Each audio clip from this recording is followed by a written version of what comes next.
Teman-teman, tamu saya ini super istimewa. Ini kalau di Hari Pahlawan tanggal 10 November, Presiden itu menganugerahkan gelar pahlawan. Nah, mestinya tamu saya ini juga dapat anugerah, dapat penghargaan dari Presiden. Bedanya bukan pahlawan kemerdekaan tamu saya ini, tapi pahlawan anti korupsi. Cuman memang pejuang-pejuang anti korupsi ini selama ini oleh negara itu kurang diperhatikan. Kalau menurut saya, ya mestinya mereka ini adalah pahlawan. Ini pahlawan moral, pahlawan menyelamatkan aset-aset negara. Nah, di sebelah kiri saya ada Pak Boyamin Saiman. Tentu wajah ini adalah wajah yang tidak asing, karena wajahnya ini bisa disandingkan dengan Joko Chandra. Joko Chandra adalah koruptor kakap yang selama ini jadi buron hampir 20 tahun Mas ya. Hampir 20 tahun tiba-tiba bisa ditangkap di Malaysia. Kalau tidak ada Boyamin Pak Saiman tidak bisa kan itu loh. Ini tamu saya Pak Boyamin. Pagi Mas, saya manggilnya Mas aja ya. Ya. Cak ngono lah Surabaya. Oh Cak ya. Cak Boyamin kan itu loh. Saya pengen tahu, ini kan lekat dengan Cak Boyamin itu soal MAKI, organisasi MAKI. Jadi sebelum bicara soal Joko Chandra, saya pengen tahu organisasi MAKI ini organisasi apa sih sebenarnya? Sebelum ke sana, aku itu kan harus pada posisi mengatakan jarang mau menerima wawancara model podcast kayak ini semata-mata karena soleh aja gitu. Ya, suun. Saya di Jakarta lebih banyak menolak itu dan yang akun-akun besar aja saya berusaha menghindar dengan cara saya tidak mau dengan model profiling. Saya maunya membahas perkara. Itu akan sulit ditemukan di model podcast karena podcast itu kan selalu personal gitu kan. Betul. Tapi karena saya tahu perjuangan soleh, sama-sama kreator ke Mahkamah Konstitusi, kita ini kan gitu kan, dicatat saling mencoret pasal-pasal di undang-undang kan gitu kan, tukang nyoret pasal di undang-undang kan gitu kan, jadi ya saya menghormati soleh itu dalam konteks itu, sehingga saya atas permintaan soleh saya bersedia untuk ini kan, dan saya sebenarnya jarang juga, ke depan juga pasti akan jarang dalam konteks model podcast begini. Jadi teman-teman harus terima kasih ini atas kebaikan mau masuk di dalam podcastnya Cak Soleh ini. Suwun kan? Ya. Dan juga tentang penghargaan. Itu kemarin saya sudah mulai ada yang lembaga-lembaga bonafit lah gitu, yang media gitu mau memberikan penghargaan. Dan saya kira penghargaan itu kan untuk seluruh rakyat Indonesia, bukan untuk Boyamin. Bukan jadi untuk pribadi. Bukan untuk pribadi. Meskipun diberikan MAKI pun saya mungkin juga akan menolaknya gitu. Jadi saya karena ini kan kalau nanti saya dapat penghargaan menjadi personifikasi. Padahal anti korupsi ini kan perjuangan seluruh rakyat. Tapi kan harus itu sebagai support, motivasi untuk bagi orang-orang lain ini loh, supaya tapi kan masyarakat pun kan juga sudah memberikan penghargaan kepada saya secara material kan gitu kan, tidak perlu diformalkan gitu loh. Dan kemudian kita masuk Indonesia itu suka yang formal. Justru itu saya ingin menjadikan lembaga MAKI atau saya itu kan menjadi lebih siluman nantinya kan gitu kan. Siluman itu ditakuti kalau tidak nampak. Kalau nampak itu kan lama-lama tidak ditakuti lagi kan. Muncul tiba-tiba ono ning Surabaya, tiba-tiba ning Solo, ono ning Jakarta gitu loh. Jadi itulah konsepnya gitu. Saya mencoba menjadi pembeda supaya ini memang perjuangan masyarakat sipil yang kita tekankan sejak saya zaman di LBH Semarang tahun 94 itu kan konsepnya begitu, bahwa kita penguatan masyarakat sipil, dan penguatan masyarakat sipil itu salah satu itemnya adalah jangan ada muncul tokoh yang diidolakan.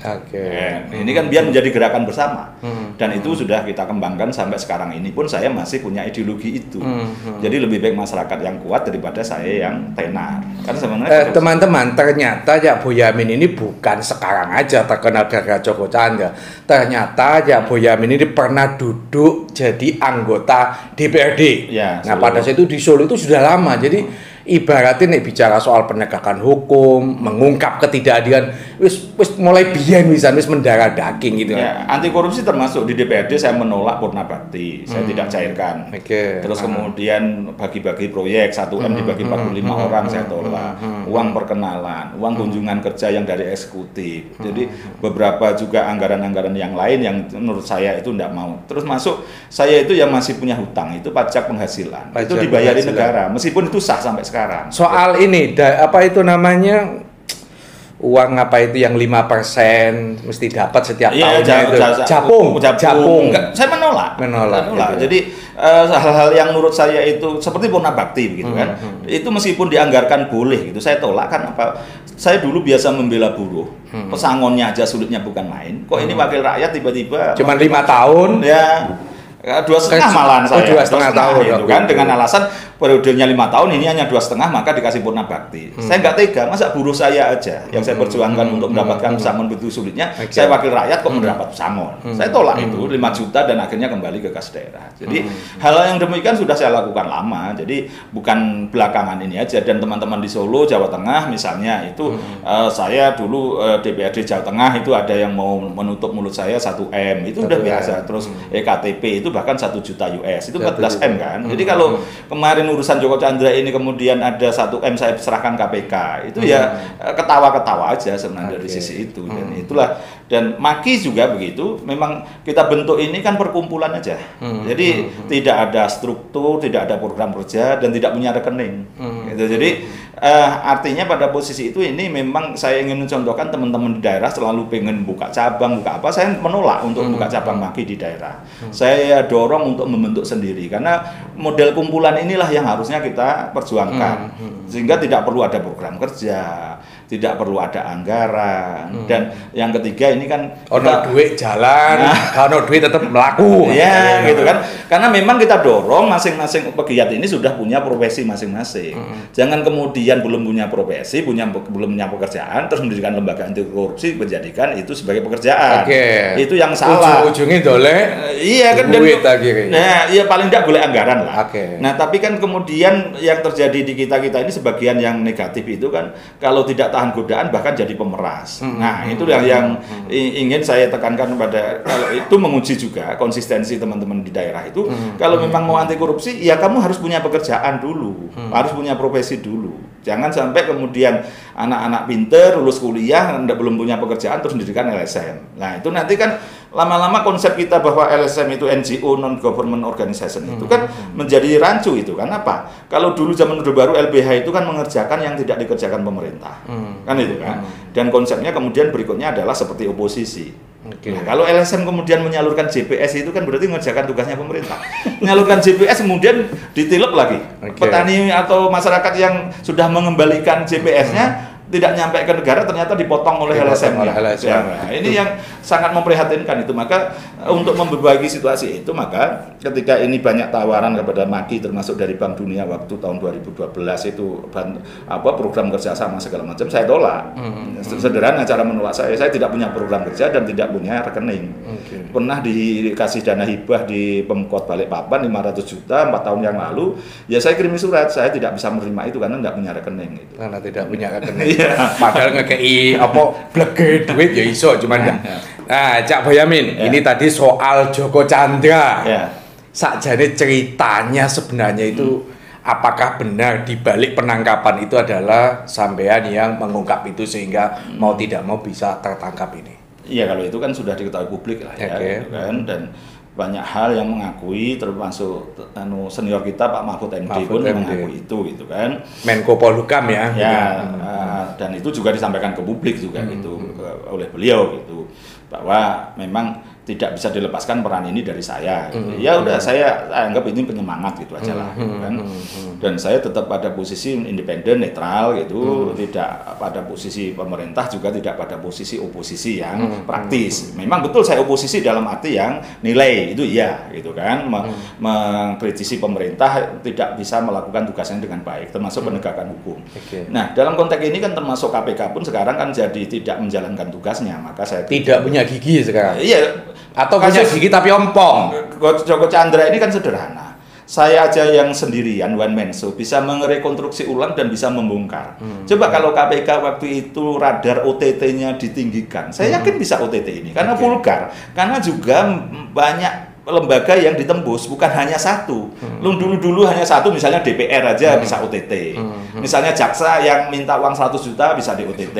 Kan gitu, ada yang di Sumatera itu 10 juta kena OTT. Nah, misalnya gitu jaksa itu juga gitu loh. Hanya begitu-begitu aja bisa lah. Tapi ini menembus oknum jaksa, menembus oknum polisi, Polisi. menembus sampai imigrasi, menembus pengadilan, dan level pembicaraannya itu Sampai tingkat kelurahan atau KTP. ya, KTP. Jadi dan itu semua juga pembicaraannya terbuka semua.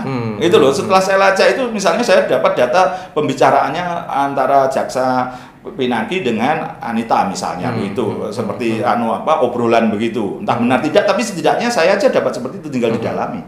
Bagaimana KPK tidak bisa nangkap kan gitu kan? Sementara juga kejaksaan yang harusnya nangkap malah ada orangnya bermain, polisi bermain. Nah, ayu mana? Lah ya, dan juga sisi pemerintahan ini juga kena juga di imigrasi misalnya. Itu jelas-jelas orang buruan dikasih paspor, gitu kan. Nah, ini kan betapa pemerintahan ini begitu gampang dibobol oleh seseorang yang namanya Joko Chandra. Joker. Nah, ini kan ya sepandai-pandainya dia ternyata ya menurut saya, karena saya melacak dengan amatiran aja bisa mengungkap itu, berarti kan sebenarnya kalau pemerintahnya kerja benar kan pasti ini tidak bisa bobol. Tidak canggih lah. Awal ketika tiba-tiba concern pengen ngungkap melacak Joker ini apa?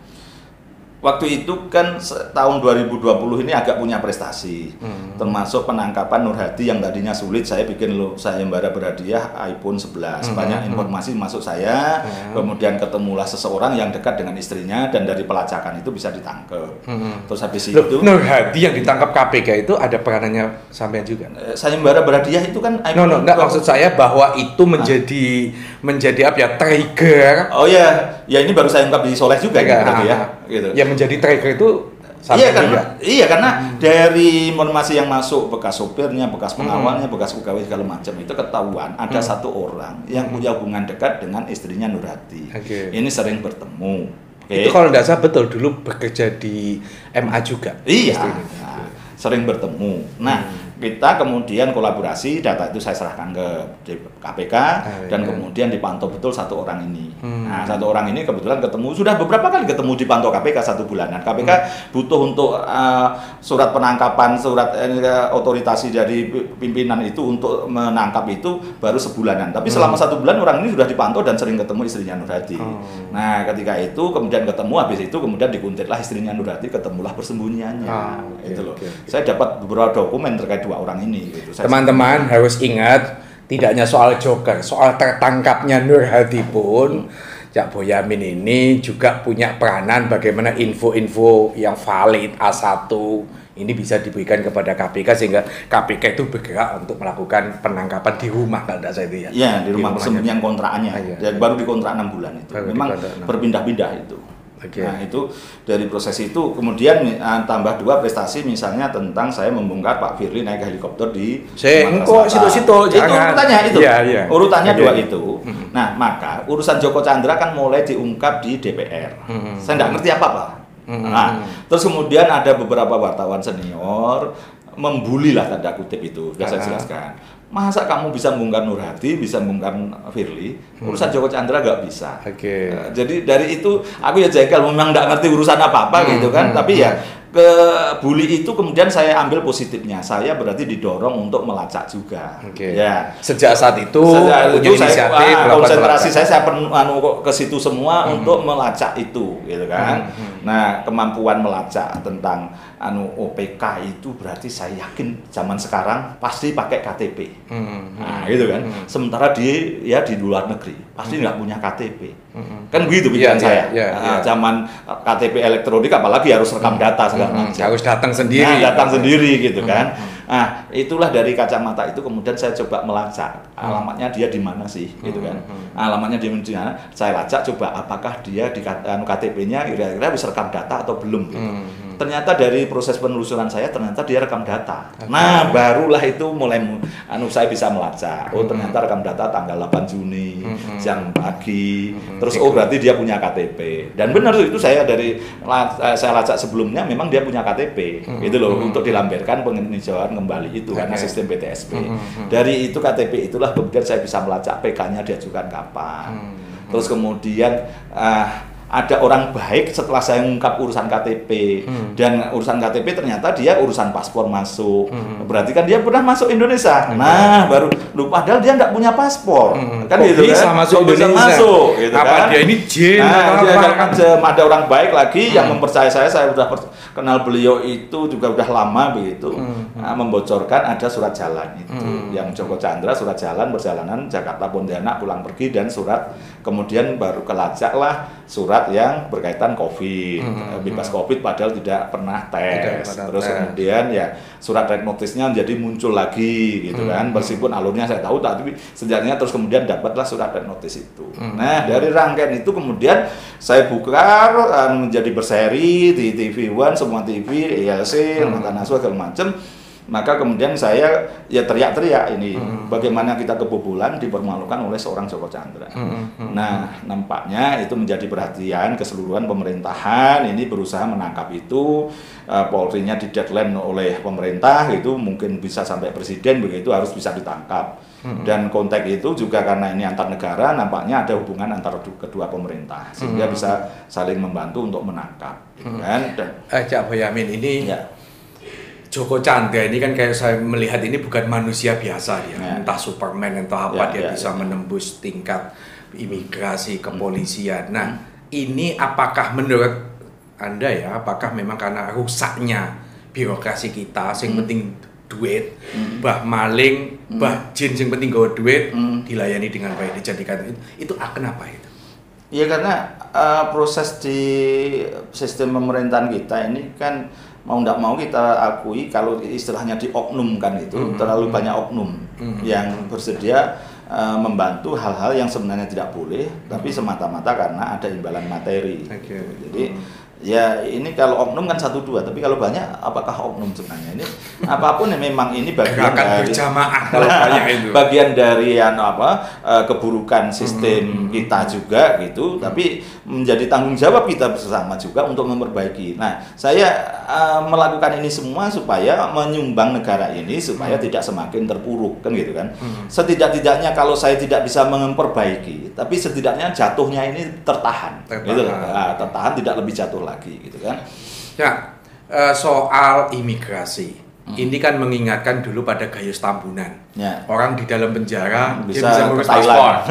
Ngurus paspor dulu. Bahkan bisa pelesiran ke Thailand. Pelesiran ke Thailand, ke Malaysia nonton tenis kan gitu. Nah, sama ini orang yang jelas-jelas dia buronan. Kok bisa dia ngurus paspor? Pertanyaan saya adalah apakah tidak ada sistem elektronik yang imigrasi itu tahu bahwa ini itu koruptor gitu. Sebelumnya memang nampak banyak celah yang bisa ditembus selain oknum yang memang juga tergoda materi.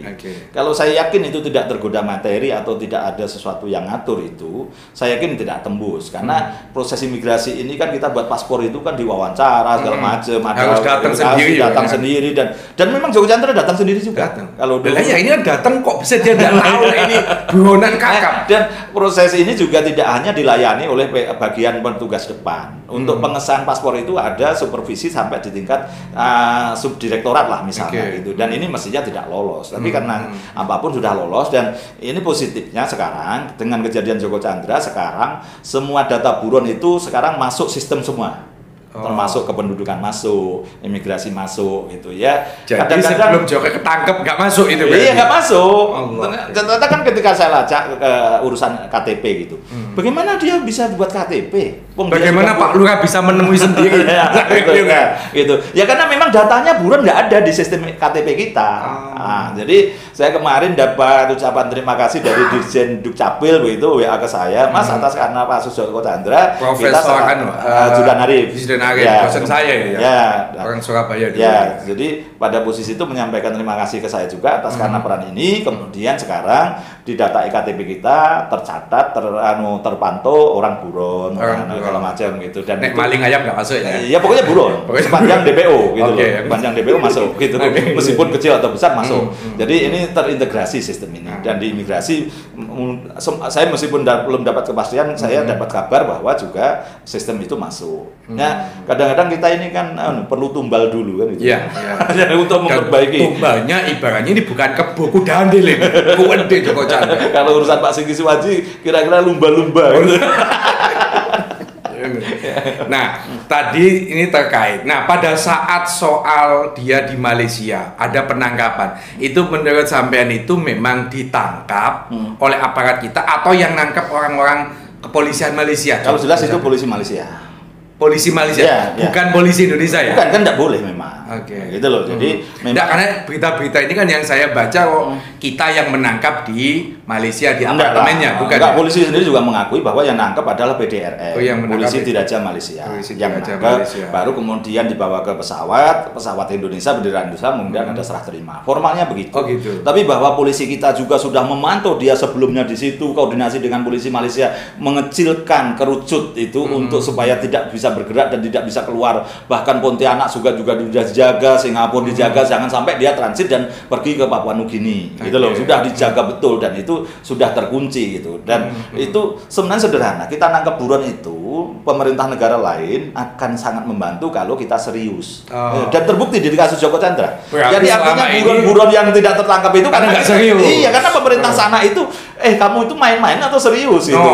Tidak serius itu malas apa karena ada sesuatu tadi itu? Sesuatu pasti. Kalau malas tidak gitu, karena proses seperti di Australia kemarin itu juga begitu, tidak ketangkep-tangkep buron yang koruptor bank itu juga karena memang pada posisi pemerintah Australia tidak bisa melihat kita ini serius gitu loh. Karena bagaimana mungkin ini misalnya proses-proses hukum bisa berubah, bisa dibocorkan sehingga orangnya kabur kan. Lah kamu aja main-main, ngapain saya harus bantu kamu gitu loh. Jadi konsepnya negara manapun itu akan sangat membantu kalau kita serius. Dan inilah juga tumbal kita lagi bahwa ke depan kita harus serius sehingga kemudian pemerintah lain juga akan menghormati kita dan membantu kita untuk menangkap buron, mencari hartanya. Dalam kasus Jiwasraya itu kan banyak yang dilarikan ke luar negeri. Nah, ini kan disidangkan betul dan kemudian diproses, kemudian dituntut seumur hidup, di penjara seumur hidup. Nah, ini negara lain akan mulai menghormati kita. Jadi sebenarnya kuncinya sederhana. Kalau kita serius, negara lain membantu. Dan itu terbukti Joko Chandra. Iya.